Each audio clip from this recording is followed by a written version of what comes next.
I would say that the US, the mainstay biotech industry in the US is very vulnerable at this point.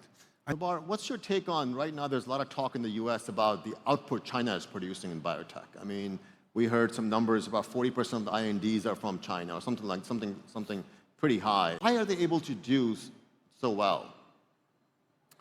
Well, yeah, I just actually wrote a piece on this on LinkedIn just a couple of days ago because there was a Senate hearing on the kind of US-China competition in biotech and some of the things that we're seeing. I mean, look, I can't profess in-depth knowledge of how they're doing it, but clearly already 10, 15 years ago, they had made significant investments in doing contract research, and many US-based companies, whether large or small, were using these capabilities.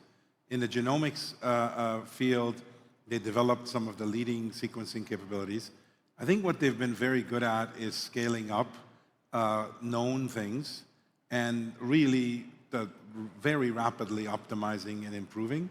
And at the end of that, you get efficiency. I mean, I would say that efficiency is not in the top 10 attributes of the pharmaceutical or biotech industry in the US, because when you have an end product that you dream of that has $1 billion peak sales and is essentially all profit, unless you have pricing pressure, you're going to not think about efficiency quite the way they would think about it there. So I would say that the US, the mainstay biotech industry in the US is very vulnerable at this point.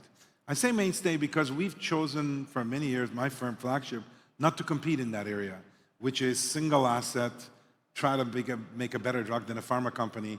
There's a lot, hundreds of biotech companies in the US that are funded to run a single trial of a single drug, and chances are most all of them will lose based on just the probability of success of the industry.